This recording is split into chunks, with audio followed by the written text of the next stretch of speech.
What's up everybody, and welcome to Halo Infinite's Ending Explained. So after you beat the final mission in Halo Infinite, you were probably left wondering more things than any of the answers the game could provide. After going through the game twice and really studying the logbooks that are found throughout the game, I kinda came to realize that most of it didn't really matter, as it was filling in the gaps of what happened for the 6 months that the Chief was out. For reference for everybody, after you lose to Atriox in the very first cutscene, and before Echo 261 finds you, or right when Echo 261 finds you, 6 months had passed. In that time, Atriox's home planet was destroyed, humanity lost and is on near brink of extinction, there are almost no Spartans alive, and Cortana was captured. Also during this time, because this is an ending video with spoilers, Cortana deleted / killed herself and destroyed part of Halo Ring 7 Zeta, which is why when we get on Halo Ring, we can see part of it destroyed. It was part of her plan to make sure the Banished and Atriox don't have weapon control of the Halo Ring. However, this is an ending explanation video with some theories in it, so let's go right to the ending, right after you defeat the Harbinger. So who is the Harbinger? The Harbinger is the newest threat, and her name states exactly what it is. She is a Harbinger. To those who don't know what a Harbinger means, a Harbinger is a person or thing that announces a signal of approach of another. Her mission, the entire game, was to release the Endless, to get the rest of her race out, and she's able to succeed at the very end. If we watch the final cutscene, she's talking to someone else. Both Master Chief and Cortana 2 state this as well, where they were like, who is she talking to? I don't know, but the signal is very old. That leads us to who are the Endless. The Endless are the biggest threat to the galaxy. And actually, as stated from not just Cortana, but also Despondent Pyre in the, I believe the first Spire you tried to stop, that it's a bigger threat than the Flood. Remember, Halo rings were made to destroy the Flood. They could destroy every living organism, not living thing, living organism in the galaxy. So the fact that these Halo rings aren't a threat to the Endless just show how powerful they are. Now, I do have a few theories going about the Endless. I believe a few things. One is they could be descendants of the Precursors, because remember, before everything happened, the Forerunners had a huge war with the Precursors, and then obviously humanity was chosen as the next beacon, or, to lead the way. That is chosen by the Forerunners. The other thing is, as the Forerunners couldn't defeat them, they imprisoned them. And it could be because possibly the Endless have greater technology, if not only with their greater power.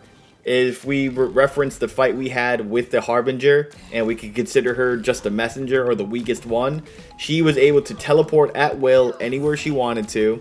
She can fly / levitate, and she was able to use some type of energy attack where she was able to absorb energy, create a huge shockwave which could create an EMP, and there's a lot of other things we could think of. If we think of her as the weakest, then it would really show how dangerous the Endless are. The next thing we have to talk about is not Cortana, not rampant Cortana and her forgiveness or self-realization about being a team and what she did. No, it's more about the Forerunner technology.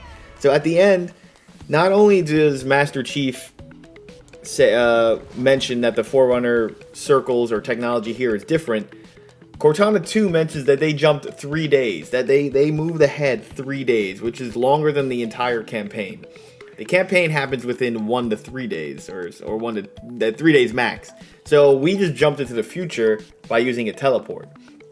This is Forerunner technology. However, this Forerunner technology has never been found. Now, this has to do with the final cutscene, especially the legendary one that comes with text on it. If we look at the legendary text / cutscene, we get this. We get a line from Despondent Pyre saying, "Time is not a construct we can control."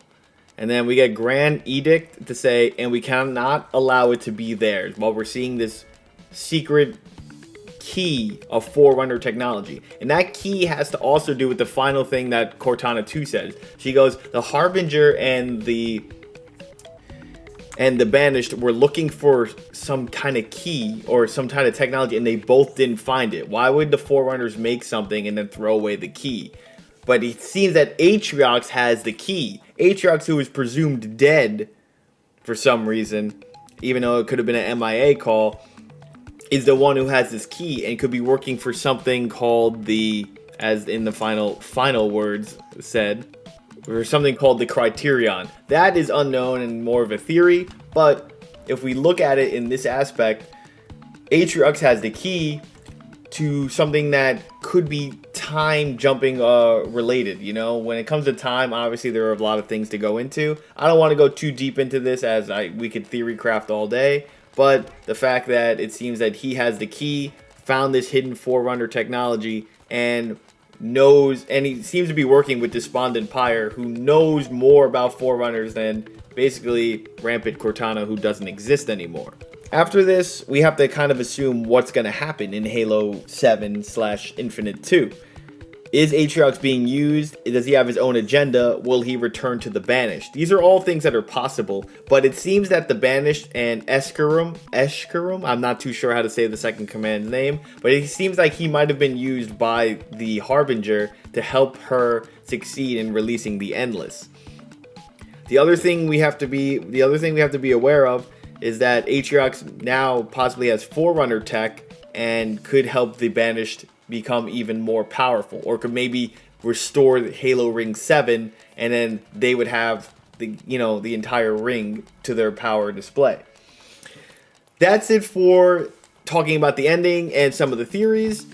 If you guys, now I'm going to go into a little bit of the story just to try to clarify some details in case those were questions you had, rather than just the 2 cutscenes or 3 cutscenes at the end. But I hope you guys are enjoying this. For now, please don't forget to subscribe, like, etc. Let me know how you guys like the campaign. But I'm going to keep going.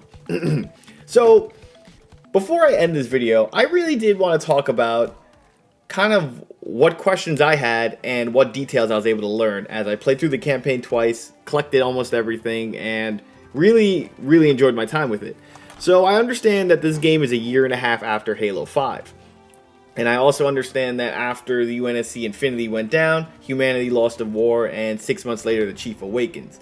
The one thing I didn't get, and the one thing I was able to surmise though, is that this game only takes 2 to 3 days, as the Harbinger does work with the Banished at one point, and the Harbinger is released, roughly 6 or 12 hours into your campaign, as Echo 216 says, I haven't seen you for 6 hours.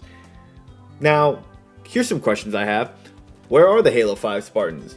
But this is answered in one of the UNSC audiobooks, as they stated that almost every Spartan is dead, though they are listed as MIA. Jaga, Rodami, and Eskarum, if you lose to them, state that you were the last hope and the last Spartan is finally defeated. So while their information can't totally be gotten off, or be truly trusted, it is pretty telling, considering one is labeled a Spartan killer and the other is the leader of the Banished, or de facto leader. I was kind of curious why Atriox was considered dead or MIA. Maybe it's because he got lost into, and maybe after the Infinity crashed, he was researching so much on Halo Ring 7 Zeta that, or he got rid of his tag or something like that. I'm just confused on how their most powerful warrior, the War Master, is considered dead by his own group. The Halo ring is destroyed as stated before, when I mentioned that Cortana, after she blew up her planet, after she blew up Atriox's planet to try to coerce him into his side, or her side, its side, she essentially loses when her plan was for John to win and expected him to walk in. However, when it was Atriox, everything went awire, and henceforth she had to kill herself and destroy the Halo ring, because she finally realized her remedy, I guess, ended for that one moment, and she realized what she did wrong. The other thing is that it looks like Despondent Pyre is probably the most important character of this game. While the Harbinger is really important into releasing the next threat, Despondent Pyre knows more than it's letting on, and It not only can restore the Halo ring, but it seems to be working with the Criterion, with Atriox, has information on the Endless, which you could also see when the Harbinger is trying to like interrogate or question Despondent Pyre. And I want to know, what else does this machine know, and how is this going to affect anything? So that's it for the rest of the video, guys. I hope you guys enjoyed. Let me know how you guys liked the campaign, how you enjoyed the gameplay. Did Halo Infinite reach your expectations? How confused you are by the story? And don't forget that Halo Infinite is considered a soft reboot, so they left a lot of not only veterans but new Halo players kind of in the dark, keeping it fair for everybody. I think the only people who really knew what was going on are those who played Halo Wars 2 or read some of the books. But yeah, I really enjoyed Halo Infinite. I can't wait for more. I totally was sinking a lot of time into the campaign. And yeah, I'm looking to get more achievements. Enjoy it. Peace, homies.